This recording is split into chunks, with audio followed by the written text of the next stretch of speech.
예, 청와대가 제주산 귤 200톤을 북한에 보냈습니다. 북측의 송이버섯 선물에 대한 답례라고 하지만 귤을 보낸 시기와 의미 때문에 김정은 위원장에게 보내는 한라산 초대장이 아니냐는 해석도 나오고 있습니다. 네, 이런 가운데 미국의 한 안보 분야 싱크탱크가 위성 사진을 분석한 결과 북한 내 미신고된 것으로 추정되는 20곳의 미사일 기지 중 최소 13곳을 확인했다고 밝혔습니다.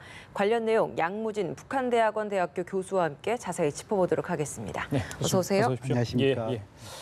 먼저 귤 얘기를 하겠습니다. 이게 뭐 정치권 논란이지만 일단 좀 의미가 있는 선물 아니겠습니까? 지난번에 송이버섯에 대한 답례라 이렇게 해서 청와대 이제 보냈는데 이틀에 걸쳐서 갔어요. 지금 이제 어떻게 이제 그게 북한 주민들 돌아갈지는 모르겠습니다만 일단 보낸 시기 그리고 의미 때문에 이 김정은 위원장의 남측 답방, 연내 답방과 관련이 있는 거 아니냐 뭐 이런 얘기가 나옵니다만은 우리 교수님은 어떻게 보고 계시는지요? 우리말에 이 오는 정이 있으면 가는 정이 있다. 이것은 일종의 우리 미풍양속이죠. 일종의 민족의 정을 나누는 것이죠. 이런 민족의 정을 나누는 문제에 있어 가지고 정치적 해석, 의미부여 이것은 좀 경계해야 된다 이렇게 생각하고 그러나 민족의 정이 흐른다는 것은 결국은 협력의 의지가 있다는 것이고 지금 현재 남북관계 상황을 봤을 때 이러한 서로 송이버섯 받고 거기에 대해서 제주산 강귤 가고 이것은 뭡니까? 남북관계 발전에 대해서 긍정적인 영향을 미치겠죠. 그러나 이것은 환경적인 분위기 조성에서 그거지만 실질적으로 이것이 이행으로 어떻게 갈 것인가 이것은 너무 좀 정치적 해석할 필요는 없다. 저는 그렇게 생각을 합니다. 귤을 누구에게 어떻게 주시라라고 또 이야기는 하지 않았다고 하더라고요. 그럼 200톤이 굉장히 좀 사실 많은 양이기 때문에 이 귤을 다 어디에 보관했다가 또 누구에게 나눠주게 될까요? 일전에 이제 북한 김정은 위원장이 우리 측에게 송이버섯 이렇게 줄 때 그 송이버섯을 우리가 어떻게 나눌 것인가 이것은 우리가 결정했지요. 우리는 뭡니까 이산가족 이런 걸 줬지요. 상당히 의미 있다 이렇게 평가되는 데 아닙니까?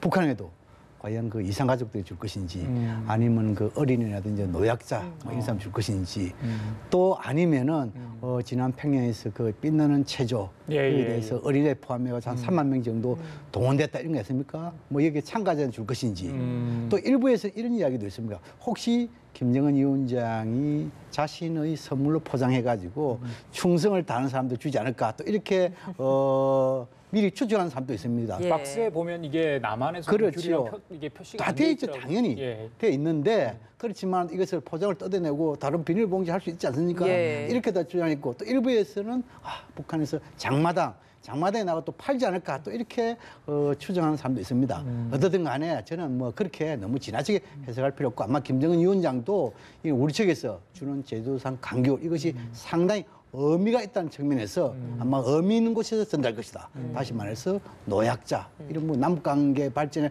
도움이 되는 그런 부분에 전달되지 않을까 조심스럽게 전망합니다. 선물 얘기했으니까 하나 더 하겠습니다. 지난번에 이제 평양에서 돌아오실 때 북한 측에서 풍산개 암수 한 쌍을 이렇게 받아오지 않았습니까? 이번 암컷 한 마리가 6마리 새끼를 낳았다고 합니다.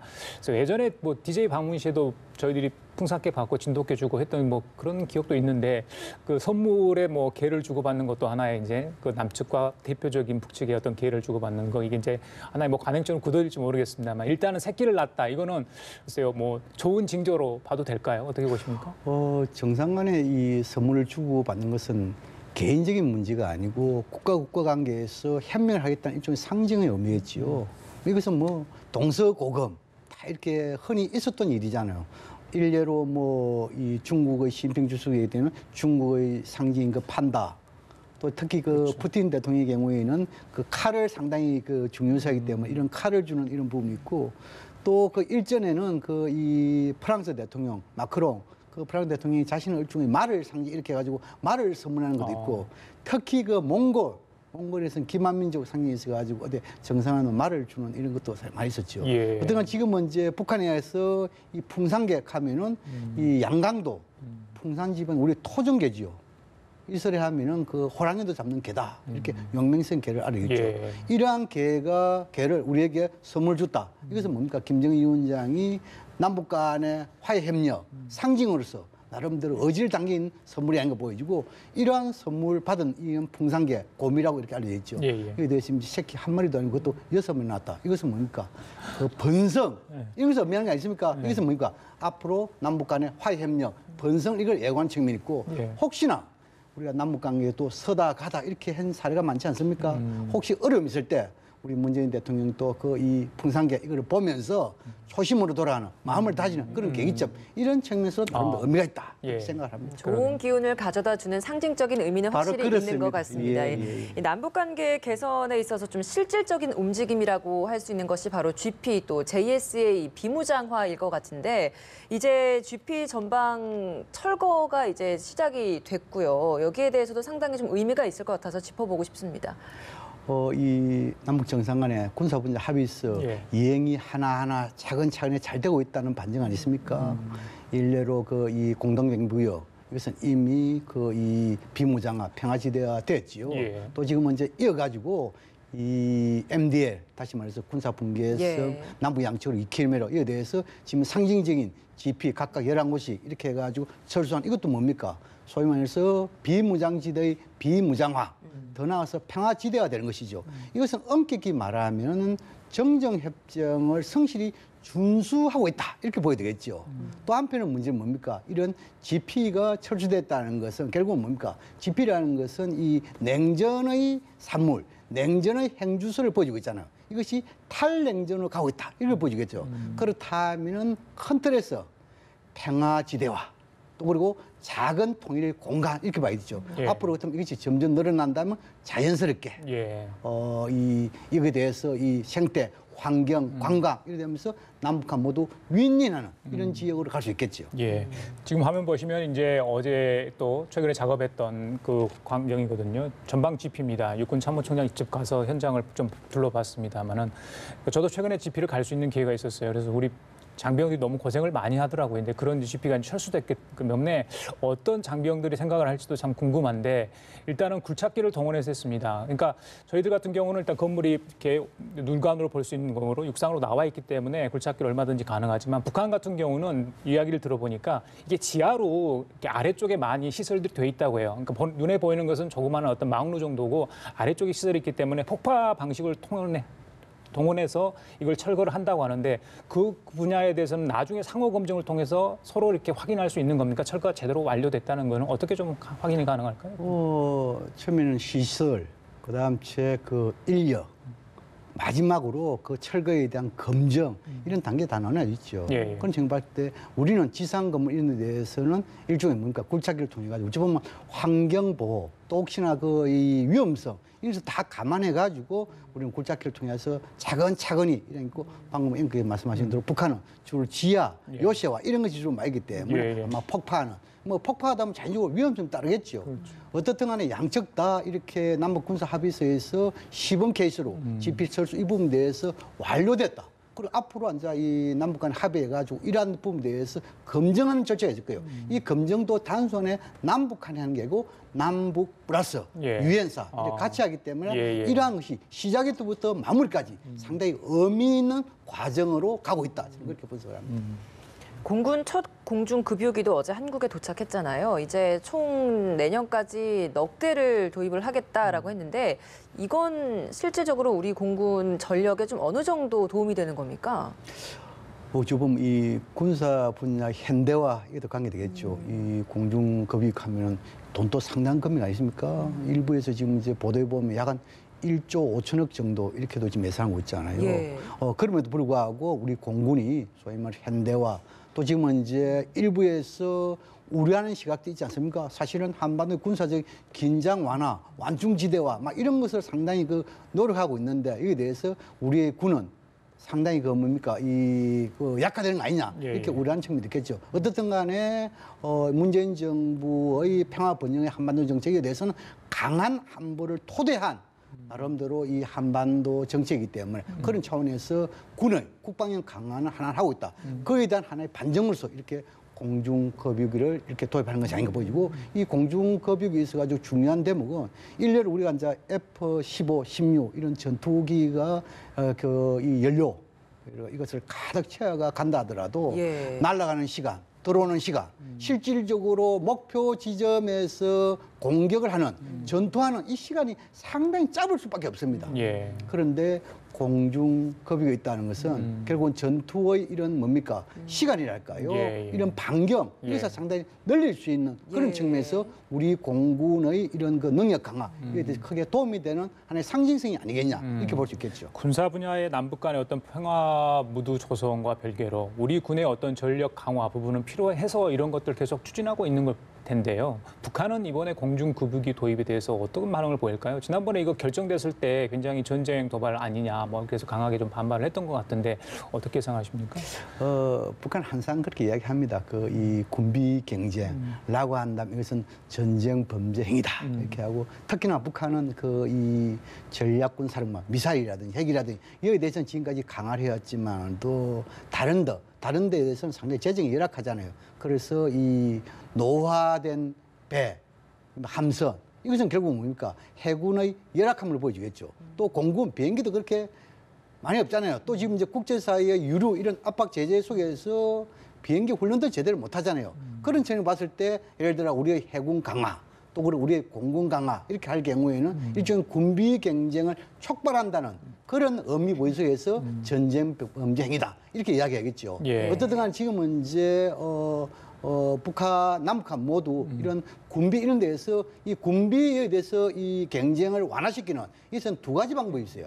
하나는 뭐냐면은 신뢰 있고 또 하나는 뭡니까? 군비. 다시 말해서 뭐 병력이라든지 이런 그 무기 축산 이런 게 있거죠. 예. 아직까지는 우리는 뭡니까? 남북 간에 군비에 있어가지고 군비 축소가 아니라 신뢰 구축 여기 대해서 집중하고 있다. 이렇게 이해를 하면 될 것 같습니다. 내일도 북한 인사 7명이 방남하지 않습니까? 근데 경기도에 열리는 일단은 민간 국제 대회에 참가하기 위한 것이 주된 목적인데 방남하는 인사가 보니까 김성애, 리종혁 굉장히 좀 주목할 만한 인물이다 보니까 우리 당국과 접촉하지 않겠느냐. 일단 우리 당국 측에서는 이렇게 예정된 것이 없다, 공식적인 일정 없다라고는 이야기하고 있습니다만 이 가능성 어떻게 좀 보십니까?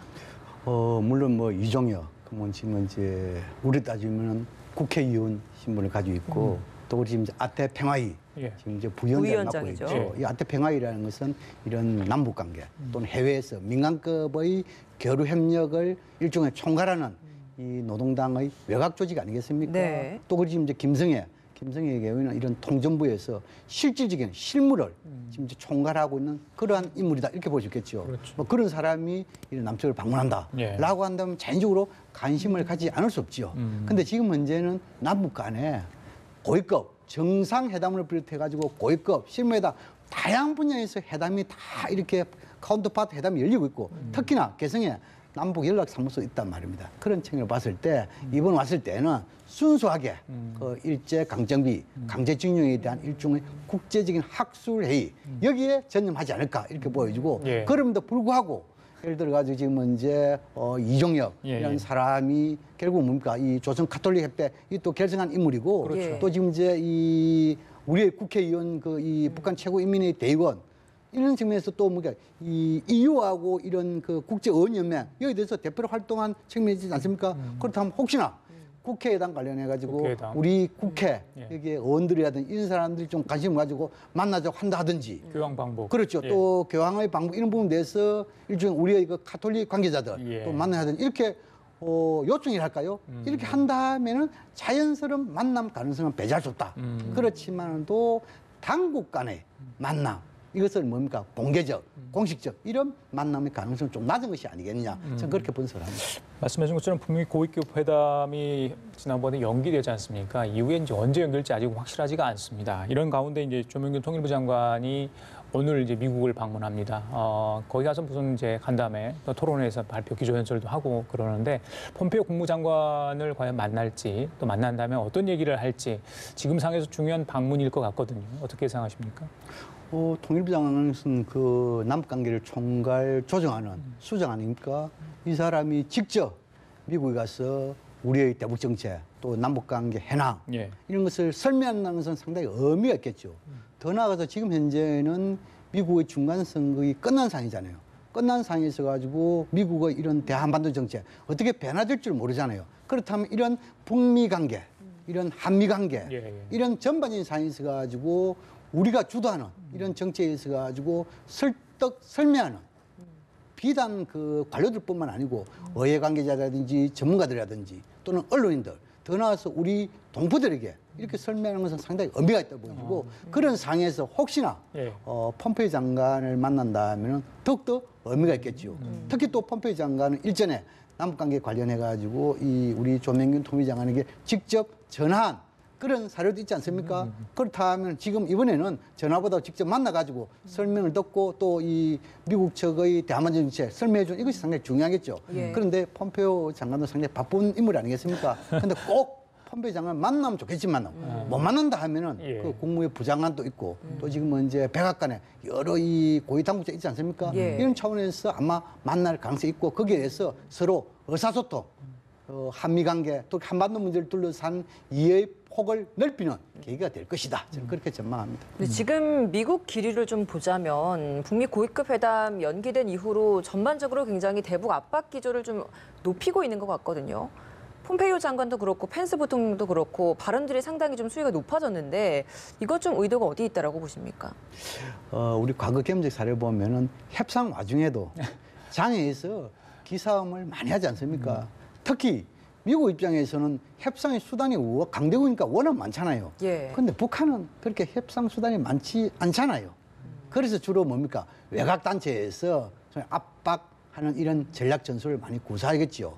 근데 지금은 이제 이 북미 간에 적어도 양 정상 간에 서로 상호 신뢰 존중 또 그리고 대화의 필요성 또 특히 우리가 최근 와서 많이 이야기하는 그 문제 해결 방식에 있어가지고 탑다운 방식 이런 이야기를 많이 가지고 있지 않습니까? 그런 측면을 봤을 때 지금은 이제 북미 양 정상 간의 신뢰가 있기 때문에 아직까지 좀 소강 상태이지만도 조만간에 이런 그 대화는 복원될 것이다 이렇게 보여지고 그럼에도 불구하고 지금 장애전도 너무 오래 지속된다든지 또는 장애전의 내용이 예를 들어가 일종의 기사의 이 틀을 벗어나 가지고 감정 상황까지 객화된다면 이것은 뭡니까? 양국 관계에 도움이 되지 않습니다.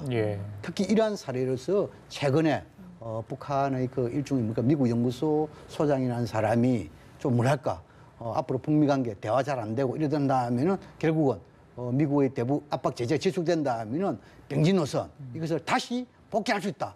이러한 발언은 적절하지 않다. 이것은 어찌 보면 김정은 위원장의 뜻과 배치되는 문제가 아니겠냐. 그런 측면을 봤을 때 이런 것은 좀 부적절하다는 거. 특히 또 펜스 부통령도 물론 미국의 대북 정책 기준을 잘 알고 있죠. 압박 제조 기조다는 거. 그런 그것도 지금 이제 대화 이런 걸 앞두고 이렇게 직접 최고 고위급이 이렇게 이야기하는 것은 적절하지 않다. 그런 측면에서 양측 다 모두 감정 객화가 가지 않도록 한 발짝씩 양보하는 자세가 필요하고 또 이러한 시기에 우리도 좀 더 속도를 내가지고 북미 간의 대화 중재자, 촉진자 역할 여기에 대해서도 배가의 노력이 필요한 시점이 아니겠냐 이런 생각을 가져봅니다. 지금 북미 고위급 회담이 연기됐지만 물밑에서는 어느 정도 이렇게 뭐랄까요, 물밑 교섭이라 할까요? 이런 것들은 진행되고 있을까요? 어떻게 보세요? 우리가 보통 그 채널은 열려 있겠죠.